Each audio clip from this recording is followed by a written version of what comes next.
Let's bring in our wranglers now. Liz Storer, now the co-host of the Late Debate here on Sky News. Congrats on the program, Liz, and it's great stuff. Been loving it late nights here on Sky. And from Melbourne, let's catch up with Justin Smith, of course, commentator, columnist, author. The works. Great to have you in the new program here at Chris Kenny tonight, Justin. Thank you, mate. What do you think of these climate protesters gluing themselves to bikes?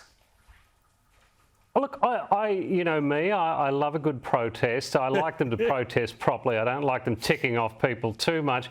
I'm glad the passion's there. I'm glad that people like Greta I love it when she comes out. She just drives people crazy. And I, for one, I'm fine with the passion. I hope she keeps doing it. She's 20 now. Our little girl is all grown up, and bless her for it. Well, just in addition to what you've just said, Justin, clearly on social media later tonight, Justin will post his home address, so Extinction Rebellion are free to glue themselves to his driveway, his letterbox, and perhaps the back of his car. Honestly, they just got to stop annoying people, don't they, Liz? They're a real menace to society. You can't even have a bike race nowadays. And what is it with the topless women, for crying out loud? Oh, I'm sure Santos is going to pack up and go right home now. Like, they're also coming to my place later. What are you doing? What are you doing to change the climate?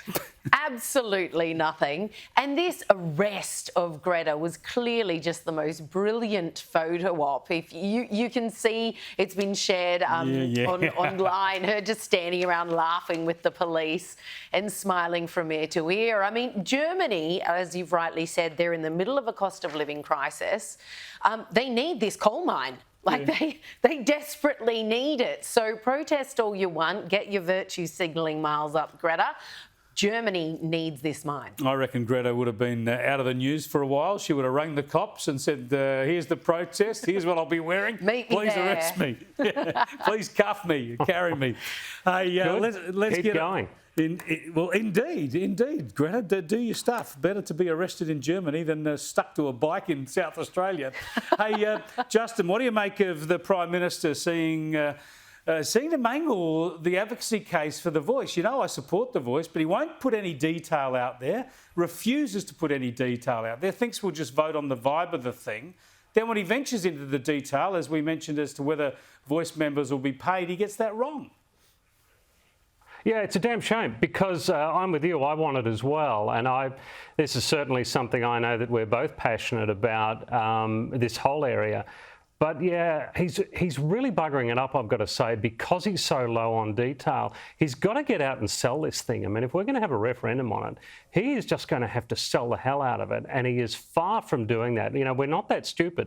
We do need to have that detail before we do it. Because as we've seen before in Australia with referendum, even if we actually agree with something, if we don't quite understand it or believe that it's being sold to us properly, we'll ditch it.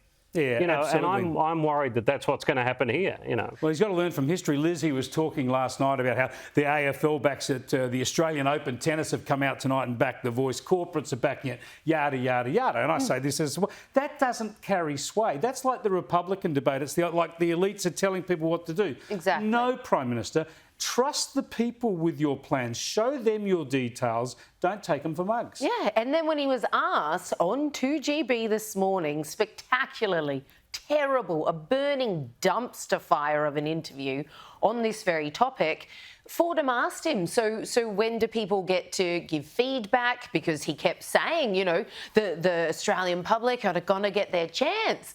He answered Ben Fordham saying, oh, well, you've got my number, to which Ben rightly pushed back and said, no, the millions of Australians, you said there's going to be a feedback loop here, to which the PM answered, well, they can send in a submission to the parliamentary inquiry. I mean, do me a favour, like he's going to be sitting there reading them all in depth. And how on earth can Aussies even send in informed submissions, agreeing or disagreeing with this proposed wording in the Constitution, when you won't give us details? It's hard to have an opinion on something you don't know anything about. As far as I'm concerned, it is already dead in the water because people smell a rat. It just seems dishonest. Well, I think that's a plausible argument. I mean, Justin, you said it was going to fail. I mean, they've really they've really created a problem here because it's hard to claw back from this situation. It seems like they don't want to trust people with it. Now, they could come out with all sorts of detail tomorrow. That would be good, but it still looks like that would be reluctant. And some of us have been saying this for months, since way before last Christmas. You need to get some stuff out there. You know, I think this country, I mean, I really think that we are compassionate people. I think, you know, we want to be progressive in these areas. You know, we want to fix these problems.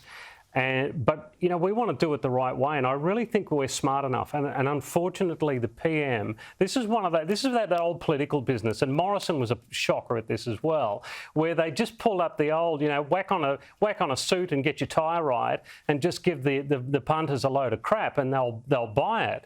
And it just doesn't work that way. And I'm really disappointed in the PM for doing it this way. You've got to do it a hell of a lot better. But here's the thing. If it is supposedly going to improve quality of life for Indigenous Aussies, why wouldn't you want to sell this? Yeah. This is your chance. They haven't shut up about it, even prior to the election, prior to their coming into government. This is your time to shine, baby. You've said the referendums this year. Yeah. Give us your best sell. Get a wriggle on. So I got to say, it's not. This is why I've wanted to support it, because if it's done well and done properly, it can only help. But if it's done poorly, it'll be a shambles and it'll be a hindrance. And I just want to pick up on one thing that Justin said, and that is that people who support it, you know, want the best outcomes, are compassionate or whatever.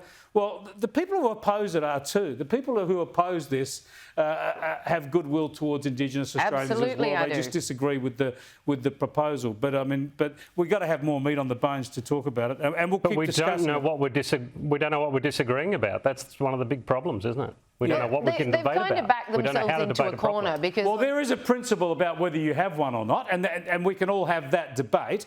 But in the end, it becomes whether it's workable, whether you're confident that the plan will make a difference, and they've given us nothing on that. Yeah, there's absolutely nothing to show this is going to make one whit of difference to a single Indigenous person in Australia. This is that new kind of politics. This is that new kind of politics that we have seen from the last few prime ministers, where they are petrified, absolutely petrified of losing one single solitary vote. So they take this rubbish middle ground and they just try to, you know, they're this Diet Coke sort of version of policy. This isn't even middle ground, though. This isn't even middle ground. This is nothing. Yeah. This is an attempt to win on the vibe on emotion rather than rational argument. It's sort of a social media, Twitter-led campaign, and we know that social media has changed politics, but in the end, you've got to deal rationally with voters, right? Exactly.